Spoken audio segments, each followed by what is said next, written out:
Welcome back to EU5, ladies and gentlemen. I am the Spiffing Brit, the universe's greatest breaker of video games. Today I've taken it upon myself to truly break not just a game, but also human history, as I'm going to show you how to take the weakest nation of the entire game that starts on just one tiny island in the middle of nowhere and elevate it to a status of godhood, with infinite money, infinite possibilities, and infinite piracy. If you like the sound of that, then pop the kettle on because something magical is going to happen. So let's begin a brand new game.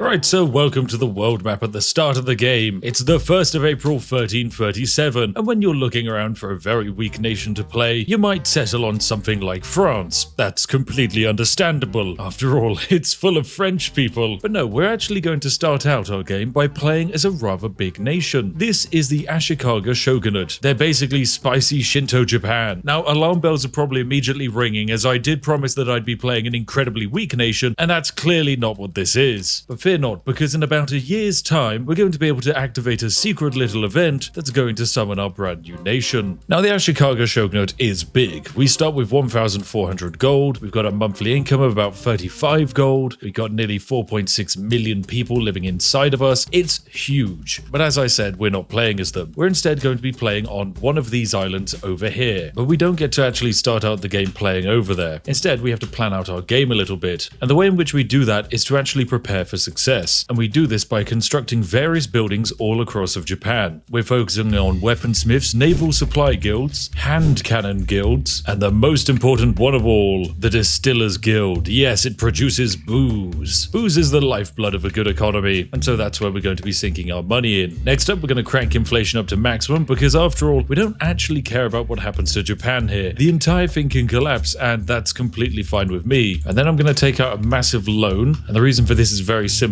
I need to actually move an entire market. I'm going to be migrating my market from Kyoto and instead moving it all the way down to Hatar here. In doing so, what we've done is we've moved these islands ever so slightly closer to Japan's market hub. As we're inevitably going to be playing on them, this makes a lot of sense because we want to trade with all of these various weaponsmiths and naval supply guilds that we're getting constructed. So here we are. We're less than 1 year into the game and our event is fired. This is the Band of Pirate event. There are horrible standards of living all across the islands, and this has had a knock-on effect whereby rampant piracy is now spreading. A certain warlord has managed to centralize power and banded together to form the Pirate Republic of the Satsunan Islands, which is located over here on this province. Now, normally at this point in the game, we hope we don't get targeted, but that's very boring. Instead, we're going to say that we want to start playing as them, which is much more cool. But before we do that, we're going to kill ourselves. Perfect, there we go. The current leader of Japan has just committed seppuku. Right, let's quickly bounce on out and play a different nation. Huzzah!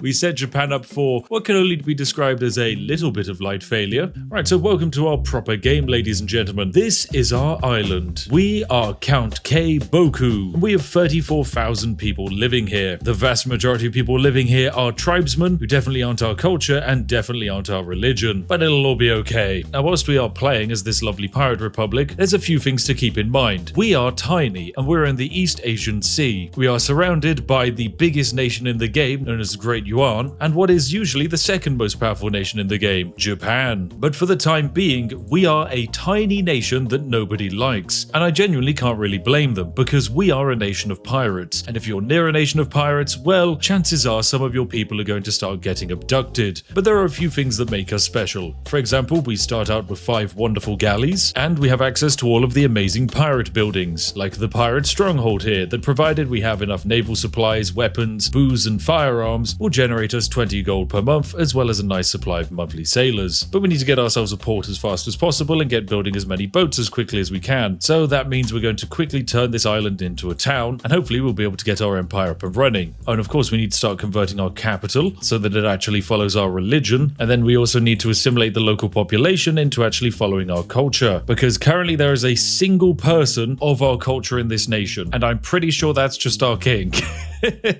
Right, first things first. This island needs a proper name. Currently, it wants to be called Ami Oshima, which is silly. Instead, it shall become New Tealand. Now, that's a good name. So, New Tealand has basically nothing going for it. It is a tiny island that produces a grand total value of 0. That's right, this island is statistically completely worthless. But that's all okay, because our economy is going to get very, very weird. So you'll notice that currently we are actually making money, and that's entirely thanks to this amazing pirate stronghold here. Because we have a little bit of wood lying around, we're able to make 4 gold off of it, which is very nice indeed. And with the spare money we start with, we're able to actually codify some laws, like for example allowing everyone in our nation to receive a basic education. We're also going to have a common language, so that way the peasants can understand what's going on. We're also going to enforce the examination system, and when it comes to piracy, well, we're going to become state pirates. I mean, come on, what else were you expecting? Now, there are a few very interesting things that we can do as this lovely tiny nation, one of which is very stupid. Basically, for some reason, our nation gets access to this button here, Request Wacko Sponsorship. We're the only nation with access to this ability, but what it allows us to do is go over to any of these nations, which we'll always accept by the way, and say, hey, you should sponsor me. Now, why on earth would a nation choose to do this? Well, the reasoning is simple. They see me as a pirate republic, and by accepting this relationship, we're promising not to attack them. In return, they get plus 0.01% of pirates spawning off of their coast, which isn't very good, and we receive 5 gold per month. Now, a lot of these tiny clans don't even make 5 gold a month, and we've just convinced one of them to give us money. Should the AI be feeding me 5 gold out of thin air because I threatened I'd break their kneecaps? No, it probably shouldn't. But welcome to New Tealand, an island that's going to be founded off of a few core foundations, stealing everything that's not bolted down to the ground, and really going after the kneecaps of others. Now, unfortunately for us, our leader is currently really bad. Yeah, this gentleman here, Count K. Boku, is legitimately the worst. I don't know why this pirate republic decided to elect Kai. He has no administrative skills at all. He's really bad at diplomacy as well, and the only thing that he's vaguely okay at is military. But we can't get rid of him, because when we commit Sabugu, no, it's seppuku, there we go. Although maybe we should be calling it Sudoku for the sake of the YouTube filters. Okay, so when we play a game of Sudoku, we lose 50 stability, and that's really not something we want to have to go through. Of course, we did that to Japan, because who cares if they lose 50 stability? That's not my problem.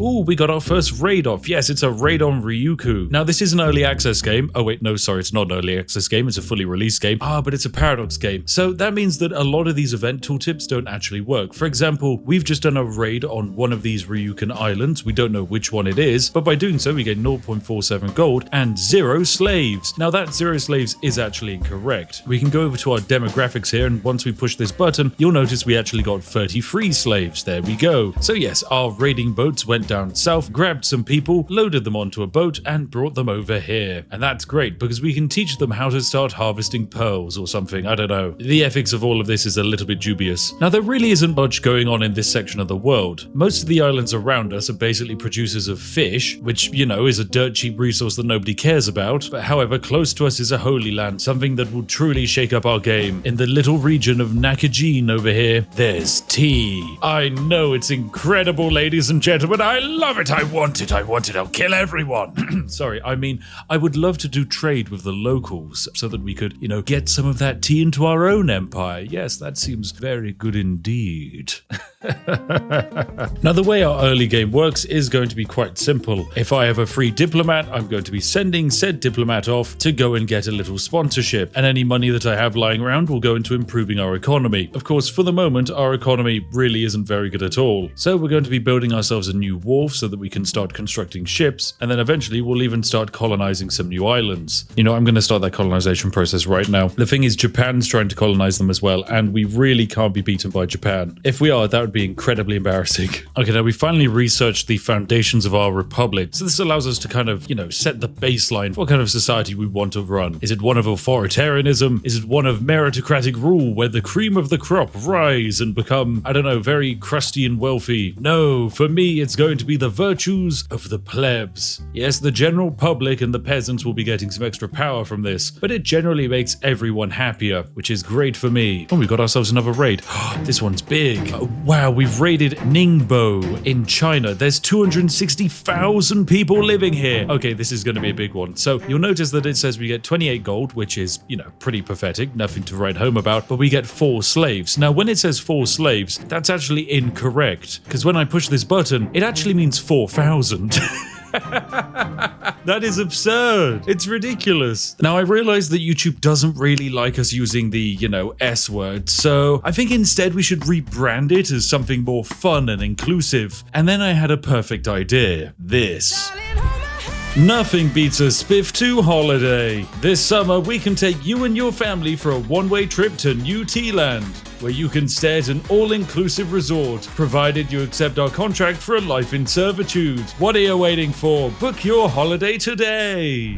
Anyway, I've got some free diplomats lying around, so I'm going to ask for some wacko sponsorship from a bunch of random clans. So now I'm making 56 gold per month. Now, Japan wasn't even making that much money. Japan has 339 provinces and 4 million people living inside of it. I am an island with 0 development that apparently everyone feels so threatened by, they're willing to bankrupt themselves in order to pay me. And you know what? Actually, we have enough population here now to turn New Tealand into a city. The only problem is in order to do that, we need money. And well, we're a tiny 1-province island. How on earth are we gonna get any money? Oh, thank you, random nations that want to feed me everything. How very kind of you. So less than 5 years into the game, we're now already making 100 gold per month in profit. This is not normal at all. Absolutely no one else in the game is going to be able to get anywhere near close to this. But we're getting 102 gold from other incomes. And because all of our money is coming from external sources, our regular costs haven't gone up at all, because the game chooses to ignore them. This means that our stability, diplomatic spending, and cost of the court are all absolutely dirt cheap, because according to the game, I have an economic base of 2.2 gold per month. I of course know that the reality of this is an absolute lie. Anyway, with all of that money we have lying around, we can found ourselves a brand new city for 1,600 gold. Bam, New Tealand is gonna become massive. Now, I also don't have to worry about anyone being upset with me, because all of these estates are really easy to deal with. I can go to every single one of them and I can throw 7 gold at the peasant faction, and that will make them like me more. This means that all of my population are basically always happy, despite the fact that we live on a tiny, horrible tropical island with no access to any working infrastructure. We've only just built ourselves a port. Actually, you can also build myself another boat. We really are going to need as many boats as we possibly can. Bam. Let's get 2 of those bad boys going. Now, we've got a lovely debate going through our parliament at the moment, which is all about promoting our state religion. Our religion might not be that exciting, but it is still important to enforce it on others, as that brings about glorious unity. And we are kind of a melting pot for different religions, mostly because we keep abducting people who just believe in different things, loading them onto boats and then dropping them off on New Tealand. Like a perfectly normal nation would. Oh, I've got some more diplomats lying around, which means, of course, I can start asking for even more money. There we go, request more wacko sponsorships. I also had a really strange idea for this video. So something we used to regularly do was I'd ask you guys to hit some kind of like target for a video, and then I in turn would go and purchase something very stupid online. Like, for example, my lordship in Sealand, or a plot of land on the moon. And today, I've found another one. So, ladies and gentlemen, if this video is able to hit 20,000 likes, I will buy a membership for the Muff Diving Club. That's right, it's a deeply serious club of people who are very interested in diving in Muff. Muff, of course, being a small village on the northwest of Ireland. So yes, go like the video and I'll be able to get myself a very stupid piece of paper. Anyway, speaking of Muff diving, as a pirate nation, we can build brothels. Brothels are fantastic because they increase population growth, of course with the trade-off of causing diseases to spread, but who cares? Because at the end of the day, the most important attribute in this game is population. Oh man, look at this, we've got an event, a possible raid on the Ashikaga fleet. Oh, this would be good. We can spend some of our sailors and we'd be able to get a good amount of money attacking the Japanese. Now, of course, it would upset them, but we are pirates. So let's launch the attack. Huzzah! All I need to do is produce enough weapons that I can probably start constructing my own warships. Now, the economy of the city of New Tealand is going to start exploding. Because we're a city, we can build multiple things at the same time, and that's really going to allow our tax base to explode. Not that we really need a tax base or even an economy, because our entire nation is sustained by an infinite supply of money coming from a bunch of scared Japanese people. And we've got more population fleeing from Japan, wanting to join the glorious nation of New New Tealand, lovely, that's an extra 1,000 peasants rocking up at our shores. And our tax base is indeed exploding, went up to 4.92. Oh, and yet even more peasants are joining, this time from Korea. Yeah, it turns out life is great on New Tealand. Why wouldn't you want to come hang out over here, other than the fact that it's on a tiny island in the middle of nowhere that's regularly racked by hurricanes? But ignoring all of those things and the food shortages, it's great. Oh, an exciting war is upon us, ladies and gentlemen. Yes, the entirety of Japan has decided to declare war on me. This was relatively inevitable. There's just one minor issue for the AI. Yes, they might be the fourth great power in the world, with a massive population and over 339 territories, but I am a pirate republic that exists on one tiny island. I don't have to play by their rules. And because I happen to have 10,000 gold lying around, I might as well do some very silly things, like hire a bunch of additional ships. They're not very good because they're all transports, but that's also the only thing that Japan's going to be able to field against us. So I'm going to sail my fleet back home and get very excited as Japan is about to demonstrate the true capabilities of the AI. Okay, it's now been 1 year since this war started and we are yet to see any interaction from the Japanese. This is very exciting. One of the most thrilling wars I've ever had. It's all kicking off. By that I mean it's about as stale as a week-old loaf of bread. Oh, here it is. Fantastic. Okay, so the Japanese have finally arrived with a fleet of 18 transport ships carrying 3,000 men. Now, of course, if these troops landed, we would stand no chance at all. They outnumber us 3-1. They'd definitely win. However, they're never going to land, as I'm going to sail my 47 ships out to sea and say hello to their incredibly small stack of transports. This naval engagement is going to go about as you could probably expect it will. I have actual ships that can do combat, and they have primarily a bunch of nonsense transports who are getting absolutely shredded by my glorious galleys. And would you look at that, we won and they ran away. Unfortunately, we didn't do enough damage to sink any of their ships, but still, that's technically a victory in battle. Now I just have to wait another year until they build up the courage to send another invasion force. Oh, and here it comes, yet another fleet, this time with 11 ships, and well, this battle actually went the way I expected it would. We captured one of the enemy's transports and sunk a bunch of the others, meaning that their fleet is largely dead, and we can chase it down to finish it off, and potentially if we manage this, we're going to be able to kill all of the troops on board. After all, if you sink a ship with a few thousand people standing on it, unless they're really good swimmers, that's probably the last you're going to see of them. Okay, welcome back. It's 1352 and I got bored of the Japanese AI doing absolutely nothing, so I decided to go on the offensive. Basically, I waited until winter and dropped my army on the north side of the island. By doing this, the entirety of the Japanese army that had been hanging around down here has basically spent over a year trying to get up to the north side. This is something that they've not been able to do in time, because when it's wintry, it's very difficult to cross any of these mountain passes, which basically means all of northern Japan is just free reign for me to have fun in. And with that, we've finally gained enough war score so that I can actually peace out. We're going to take this lovely island of Sado, 489 gold, and we're going to humiliate this nation. Yes, it's incredible. Now you might be wondering why on earth I decided to take these two islands here, and the reasoning is quite simple. Not only have they got a nice large population that is of our same culture, but it's also home to an absolutely incredible gold mine and silver mine, which we can massively invest all of our money into. Oh, and also to update our progress, we finally finished colonizing our starting area of these islands, meaning we have the island of Tokunoshima here, which will be renamed to the Princess Diana Memorial. Now it turns out the Princess Diana Memorial is actually a perfect place to build a pirate haven. That's what our lowly commoners have decided to do. So things are going very well for our lovely little pirate republic. I mean, our economy is basically free because we have a near infinite quantity of tiny Japanese subjects to ask for money from. But something magical has happened. The people have seen the light. That's right, the people of the Princess Diana Memorial for some reason see the purpose of everything. Probably because we built a bunch of statues of the Lady Diana, and that is encouraging them to become Shinto. Didn't really know Diana had that impact on people, but it's good to know that she had a superpower and was potentially a weeb. Meanwhile, New Tealand is growing to astronomical levels, mostly due to the fact that everyone wants to emigrate here because it's fantastic. Now, I am also beginning my colonization adventures. We're going to try and pick up most of this island chain, maybe even Taiwan, but realistically, the economic game is over. I have 35,000 gold to sit on. So honestly, I think I'm just going to wait a few more years, buy an absolutely massive army of mercenaries, and try and conquer a big chunk of Japan. Right, so we've just had ourselves another lovely parliament, which has given me the ability to fabricate a claim on the kingdom of Ryukyu to our south. That's right, it's an actual kingdom. They've got the exact same population as me. They have 3 provinces. There's just one difference. They're not a pirate republic that's extorting a bunch of AIs. So that means, unlike me, they can't hire a massive stack of mercenaries to do all of the war for them. What a shame. So I'm going to hire one new mercenary captain, followed by another, and I think those 1,800 mercenaries should be more than enough to defeat whatever Ryukyu's able to muster. So we'll get it loaded up onto a boat and declare war. Now you might think, well, why on earth are we attacking Ryukyu other than the fact that, you know, more people is more good? Well, it's because they have this glorious tea province here, and I want to turn it into something truly magnificent. Oh dear, the entire Ryukyu army was just wiped out in a single battle. Oh well. So yes, we're going to take the entire nation, and all it took was just one battle. Wow, that was one heck of a short war. Anyway, we can now begin the immediate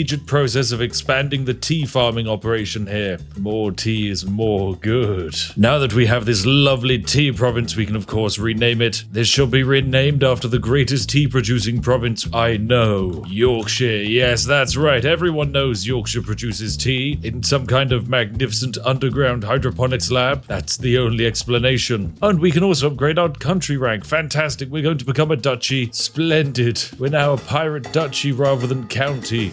So, ladies and gentlemen, it's 1358 and the world is starting to get spicy. China is in the process of absolutely collapsing into the ground, and we're actually doing surprisingly well. Our empire's expanding nicely, we're starting to colonize some new islands, but most importantly, I'm discovering the glorious overpowered nature of pirates. You see, pirates can very easily build these smugglers' coves. They have the effect of improving harbor capacity as well as maritime presence, 2 statistics that allow you to basically exert control over distances very far away. For example, if we're able to get a large amount of our presence in the Hedo Cape Sea Zone, then the Princess Diana Memorial location will be placed under greater control. Control is the single most important statistic of this game, and it's not even close. For example, we can see that for most of Great Yuan, whilst they do seem to be a massive nation, they actually have very little control outside of their capital, and the same is for Japan. Whilst this central region is well taxed, and the government can get the most out of the people living there, anything north of that is pretty much the Wild West. Now, another great way of exerting control is just by having more boats, and as I have a near infinite supply of money, that means that instead of building up my own navy, I'm just going to hire some mercenaries. Now, I do really enjoy pirates. I think they're very fun. There's a lot of humor that can sit around them as well. For example, one of my favorite jokes is, of course, why does a crew know when their captain has food poisoning? Because they checked the captain's log. Oh dear. I love terrible jokes. Another thing I'm doing, because we have so much money lying around, is just turning everything into a town. It's kind of funny that we're just able to do this because, well, we have so much money lying around, and towns are objectively better. They give us more control, they allow us to build more distilleries, and most importantly, they let us build brothels. Yes, there we go. Although in New Tealand, the brothel is only operating at 75% efficiency due to a lack of booze. I don't quite know what a 75% efficiency brothel looks like, and I don't think I want to know the answer.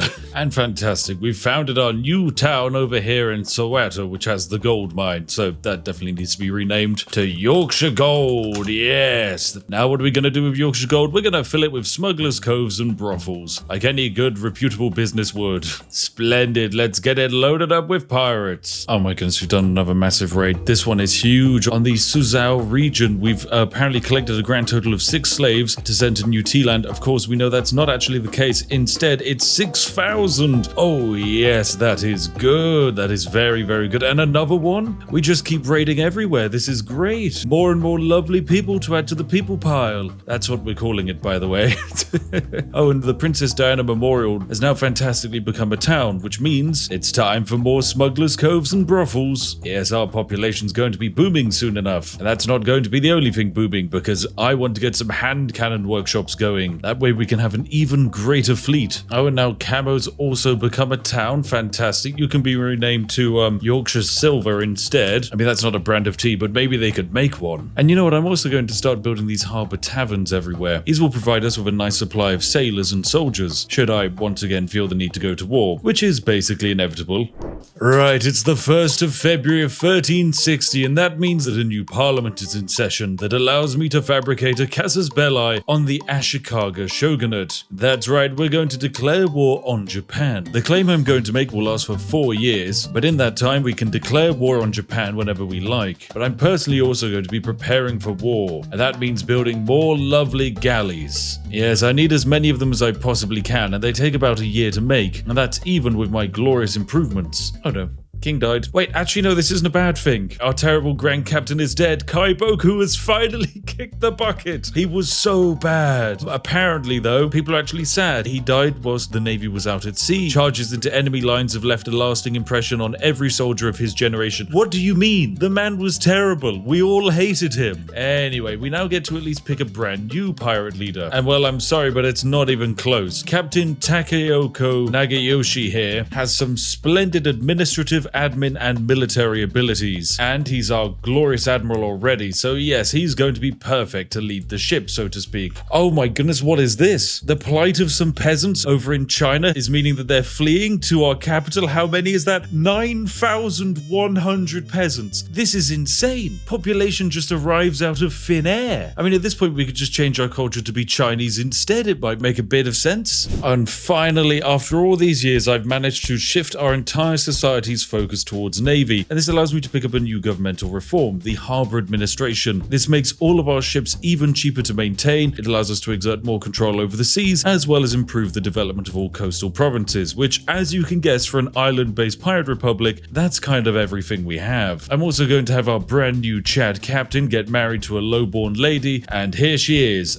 She is 16 years old. Okay, but she's incorruptible. That's great. I'm just not going to read into any of this. Oh, we got another raid, this time targeting Japan. Lovely, that's more population to the population pile, and more Korean peasants are flocking to our lovely island. And fantastic, we've now also started colonizing more and more islands off in the ocean. Yep, Ishigaki over here is now a brand new island of fish, so I guess we can rename this Fishton. Yes, lovely, what a great name. Right, ladies and gentlemen, it is the 1st of March 1364, and you know what that means? It means it's time for war with Japan. I know, the full Ashikaga shogunate versus a tiny pirate republic. All we have to do is wait until the 4th of March, where I can now declare war. Now, of course, we are never going to win this war. We can take a look at the land comparison between us. If I declare this war, Japan is able to potentially raise a total of 259,000 troops. I, however, using all of the mercenaries in the land, could maybe raise about 5,000. There is absolutely no way I should logically be able to win this war, but I am a dastardly evil British person, and so that means I can declare this war, and you'll notice that very entertainingly in the top left we have plus 100% war score. This is from occupations and blockades. How very curious. The reasoning is very simple. A few years ago I conquered and controlled this bit of territory here. Now, because this bit of territory technically contains things built by the Japanese clans, I gain occupational war score, because yes, this is Japanese stuff inside of my controlled territory, meaning I get a ridiculous amount of war score before the war has even begun. This means, ladies and gentlemen, that the war is already over. All I have to do is wait until the 3rd of April, at which point I can send off a diplomat and the war is done. Now, of course, I am technically losing money here, and that's because for all of the clans who we went to war with, they've stopped giving me money. But of course, I'm sat on 73,000 gold, so we're probably not going to run into a problem there. Japan also only has 2 ships in its entire fleet, meaning it can't actually fight back at all, as their 2 transports are sat here, meaning they can't even get them out of the port to try and occupy these islands and win the war. So there we go, it's now the 13th of April, the war is over, and I can ask for whatever I want. So what I'm going to ask for, quite simply, is this entire island. Yes, it's going to generate a ridiculous amount of antagonism, but who cares? It's going to massively increase our population. So bam! The new Pirate Republic Islands have expanded, and the war was won without us ever actually having to do anything. To make sure that this happens for any future wars as well, I'm going to be building a fort on these 2 choke points here, so that way Japan Japan can't march an army into my lovely brand new island. At the same time, I've also taken control of the trade market of Hatter here. This is a very important location for us, as it's going to allow us to exert a huge amount of control over the rest of the world. I'm also going to give a nice little bit of territory over to a vassal. This here can be the Republic of Sanuki, because by having them control this land, they can integrate it and core it on my behalf. And despite the fact that we've just brutally conquered all of this land, the people here actually love us. After all, we didn't have to occupy it, so we didn't cause any devastation, and we're technically also the same culture as them, so they're pretty chill. But yes, this is fantastic. We now also have a much larger population of 400,000 people, and I guess all that's left is for me to actually reinstate some of those lovely wacko sponsorships, because yes, a lot of people had to break them, as we technically did go to war, but they're more than happy to reinstate them as soon as possible, which is perfect for me. So yes, yet another glorious exploit at work, allowing me to easily beat the fourth greatest power in the world, who could potentially raise hundreds of thousands of troops as a tiny island with no actual standing military without ever having to fight. This is just the 2000 IQ brain game maneuver that we can pull off. Now when it comes to our next game plan, I of course want to become a kingdom, and the easiest way for me to do that is to slowly destroy the entirety of Japan, which is something I can do very easily as soon as our truce is up, because of course, as we now know, every time I declare a war,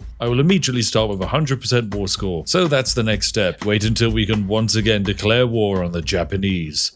Welcome back, one and all. It's 1317, you know what that means. I've just declared our second war against Japan. This time they once again have absolutely no troops around at all. Not that any of that particularly matters, because we've already won the war before we've started, as yes, we've got 311% war score from occupying lands. Now as we can see, this is the Japanese AI amassing itself now. We've got thousands and thousands of troops all marching straight onto these glorious fortresses that I've built. Unfortunately for the AI though, this war is already over. And so without having to do any fighting at all, we're just going to peace out and steal all of these lands. Huzzah! And just like that, the coalition against us that had just been started by Japan has been disbanded because, well, we just defeated them and we now have a truce, so they legally can't fight me. I know we're going to wait till the end of the month and our new population count should come through. And yes, we're now up to having 928,000 people living in our kingdom. We're almost to the point where we can level up from being a duchy. Very cool indeed. Right, it's 1372, and you know what I've decided? We might as well just keep attacking Japan over and over again, and we can do this using our lovely honor points that we get. So I'm going to ask the Imperial Court for an authorization of expansion, targeting the Ashikaga Shogunate, and then we're going to immediately declare war. Now technically we do still have an active truce with them, so this is very naughty and everyone's going to hate me, but who cares? And of course, once again, we immediately start off with 100% total war score. And now that it's the 1st of February, I can send off a diplomat. So there we go. This is going to be our next peace treaty, where we steal basically the entire bottom middle of Japan. So huzzah, let's send that bad boy off. And there we go. That's another glorious peace deal where we have stolen even more of the Japanese population. This is ridiculous. I can't believe the game lets me do this. This is so dumb. Because we have so much money lying around, I've also started colonizing basically the entire known universe. Anywhere where I'm allowed to establish a colony, I decided, why not? I'll do it, even if it doesn't make much sense. Now, one of the main ways we can actually control an empire that's stretched out like this is thanks to the glorious power of maritime presence, which in the early game isn't very powerful. However, as a pirate republic, we get a few advantages. Namely, we can build smugglers' coves everywhere, and also our boats are dirt cheap. Yes, you see, these traditional galleys here are usually meant to cost quite a bit of money. However, we've stacked up a ridiculous amount of modifiers, and because of that, in order to pay for 23 traditional galleys, it only costs us 1.8 gold. This should be costing us over 10 gold. However, we get a bunch of minuses from this on top of a major one in the form of the Smuggler's Heaven maritime law, which gives us minus 25% light ship maintenance cost. It's fantastic. Welcome back to the lovely Pirate Republic. It's the 22nd of February in 1381, and my glorious colonial empire is starting to grow. Yes, all around the world I have colonies going. They might cost a ridiculous amount of money, but it's completely fine, because we're starting to colonize all of this lovely lovely island here, and we've even planted the boot on the northern tip of the Ainu region, a place that so far only Japan has been colonizing, so yes, of course I want to start stealing it. Although speaking of Japan, they've now formed a coalition against me and are rapidly inviting other people to join in. In my humble opinion, that's not very nice of them. Now my hope is that the coalition against me actually fires and Japan goes to war, because if that's the case, well, ladies and gentlemen, we've got ourselves an absolute walk in the park. Come on, Japan, fire the coalition against me. Look at all these nations joining in. Look, Japan, I'd be so very vulnerable. Please, Japan, please don't attack me. So yes, we're colonizing rapidly. However, I can't quite become a kingdom, because in order to become a kingdom, I need to somehow have 50 prestige. Now, 50 prestige is unfortunately a nightmare to get. So yes, we're in a bit of an entertaining predicament where basically I have to wait until random events fire that will allow me to generate some prestige, as my only other way is by paying off other people's debts, and even then I can only get a maximum of around about 5 prestige. Not the 10 or so I'm going to need in order to rank up. Okay, I really think the event system in EU4 needs a lot of work, because this event here has just popped up whereby we're going to launch a raid on Satsunan Island ships. That's right, we're launching a pirate raid against ourselves, meaning when we click this button we get a anti-piracy war against ourselves. Oh look, raid on our fleet. The bastards have done it. My goodness. Right, great, we have a casus belli against ourselves. What is wrong with this game? Why does it do this? Oh dear.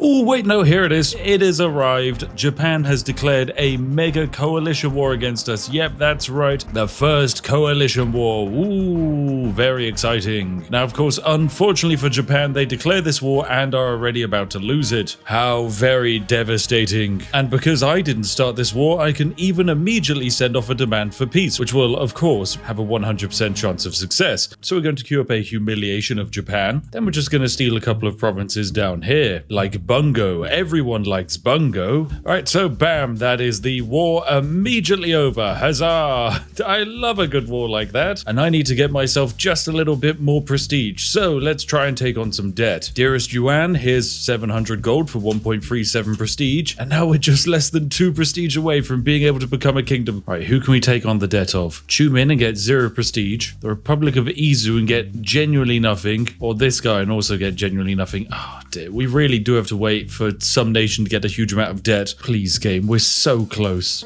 Right, okay, I think I've finally found the solution. I basically just picked a random tribe that happened to be inside of my lands and realized that I didn't have a truce with them. So I've declared a no CB war against the Tokuno clan, which summons in every single other nation. And of course, by summoning in Japan, I immediately have a 100% war score. So this means I can now pursue a peace deal whereby I humiliate this random tribe and steal yet more land from Japan. Meanwhile, of course, all the clans are currently going absolutely mental around the island, which is perfectly fine, and we're just largely going to ignore all of their antics and whatever they're getting up to. Alright, and so we can now peace out, and huzzah, there we go. That is now 50 prestige lined up, meaning we can upgrade to become, yes, a kingdom. Huzzah! Oh, this is great. With a pirate confederacy of the Satsunan Islands, and we are glorious. And you know what, ladies and gentlemen, I think in 1382, it's time for us to end today's video. We have done absolutely fantastically well. By existing entirely on islands, we can become completely unstoppable. And whenever I need any money, I can just go over and request another wacko sponsorship, meaning that all of this lovely occupied land will also be generating a ridiculous amount of revenue, the likes of which this game can't comprehend. Anyway, thank you very much for watching today's video. I hope you enjoyed it, and if you want to see more EU5, let me know, because this game is indeed perfectly balanced. Anyway, I'll see each and every one of you in the next one. Have a lovely day, and goodbye for now.